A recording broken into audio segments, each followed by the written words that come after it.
Hello, I'd like to start this video off by saying thank you for watching. If you like this content, please give it a thumbs up and subscribe to the channel. I know that there are a lot of people out there who really enjoy naval history like I do. This video is going to be on the Deutschland-class Panzer ships. The Treaty of Versailles allowed the Reichsmarine to maintain up to 6 pre-dreadnought battleships of the Deutschland or Lothringen types. The treaty further stated that, quote, Germany is forbidden to construct or acquire any warships other than those intended to replace the units in commission provided for in Article 181 of the present treaty. Except where a ship has been lost, units of the different classes shall only be replaced at the end of a period of 20 years in the case of battleships and cruisers, and 15 years in the case of destroyers and torpedo boats, counting from the launching of the ship. The limits on displacement for the replacement ships were as follows. Armored ships were limited to 10,000 tons, light cruisers were limited to 6,000 tons, destroyers were limited to 800 tons, and torpedo boats were limited to 200 tons. For reference, a standard interwar cruiser for most navies was around 10,000 tons. These treaty limitations were likely intended to force the Germans to build a fleet focused around coastal defense.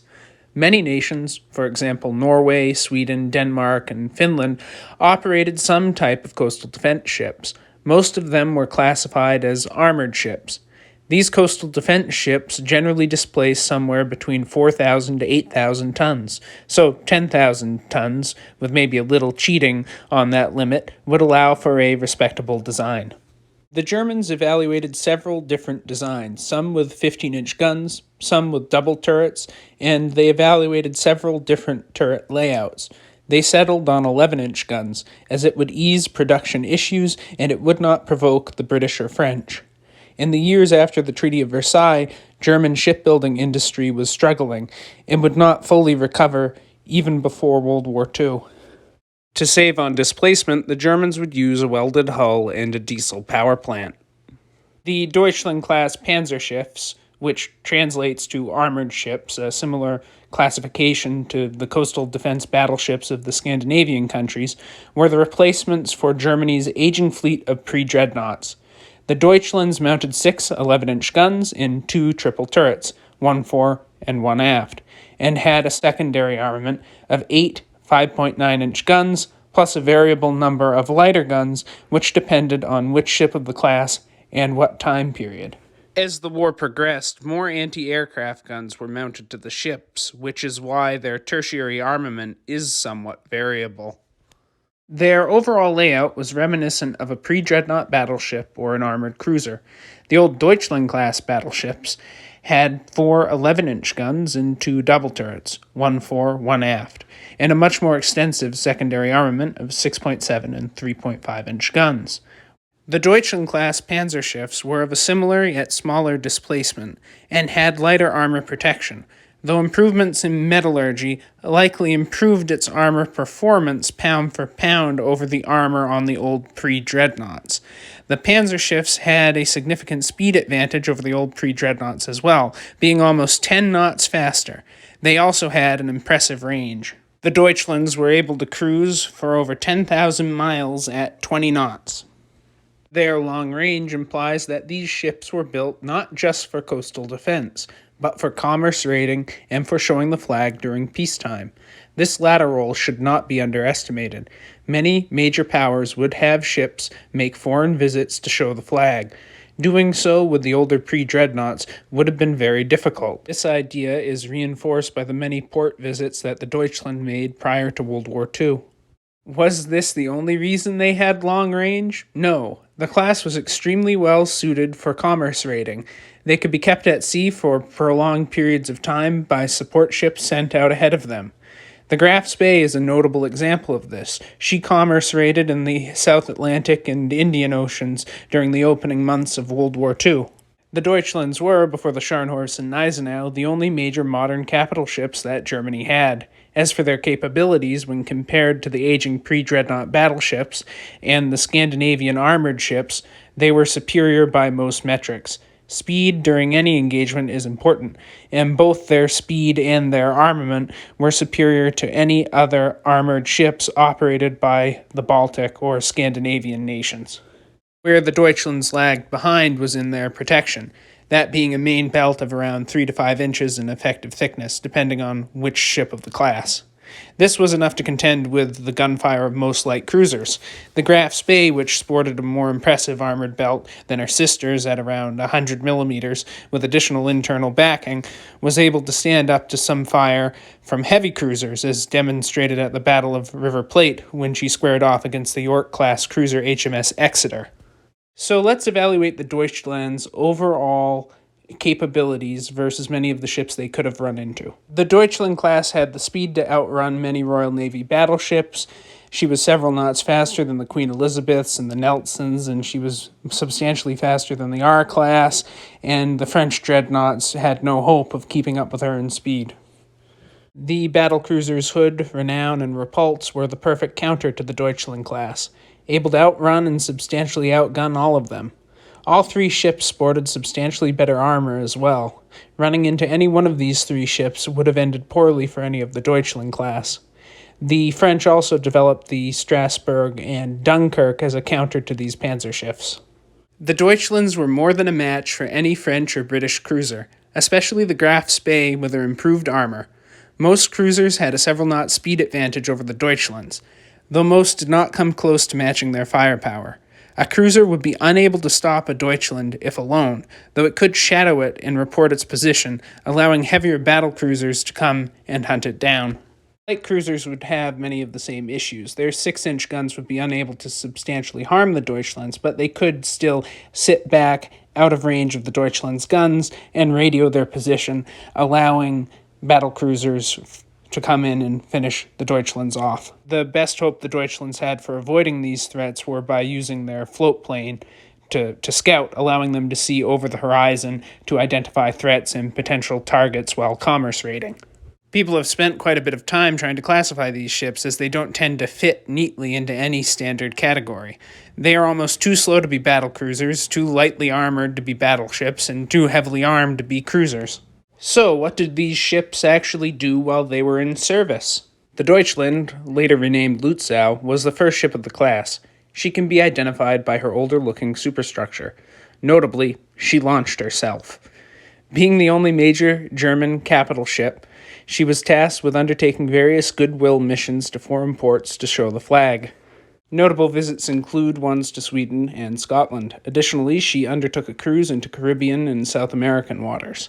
In 1936, she took part in neutrality patrols off the Spanish coast, but some of her actions were inconsistent with her neutral status, as she protected German arms shipments to the nationalists. In 1937, while at Majorca, the Deutschland was attacked by Soviet bombers that had been painted with Republican colors. She was damaged in the attack. Her sister ship, Admiral Scheer, barraged the port of Almeria in retaliation to the attack.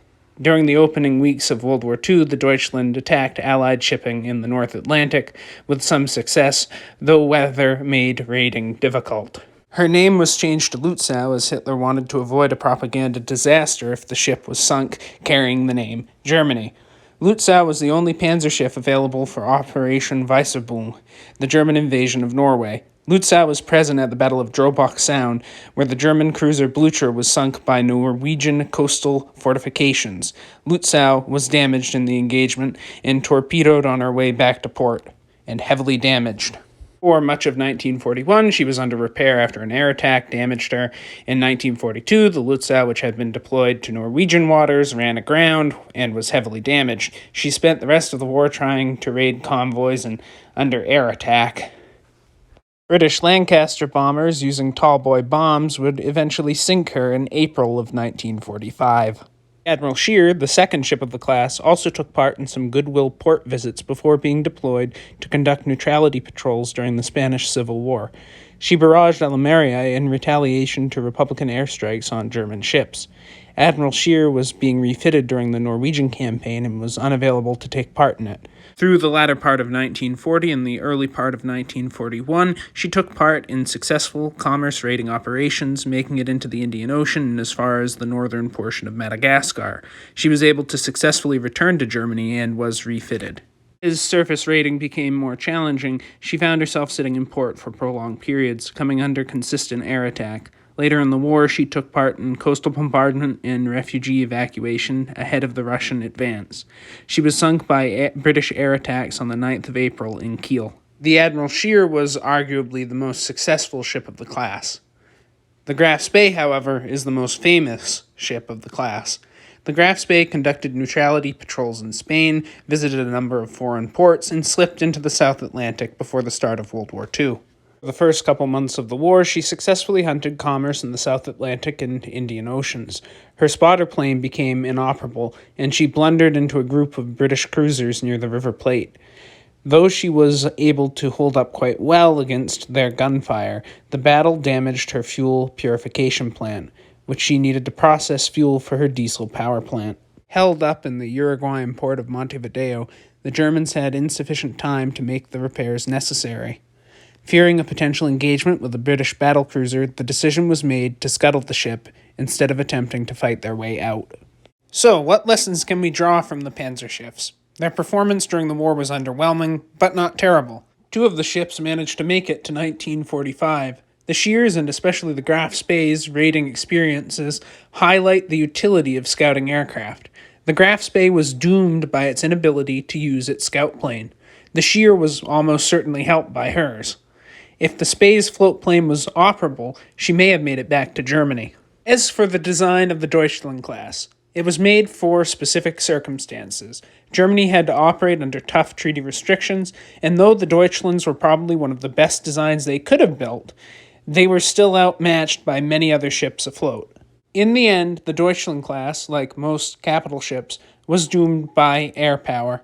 Surface raiders were made far less effective by code breaking and aerial reconnaissance and scouting. As it became more difficult to sneak out to sea, the viability of surface raiders decreased substantially. Even by 1941, challenges were mounting. And lastly, how could these ships be optimally used in a 1930s environment?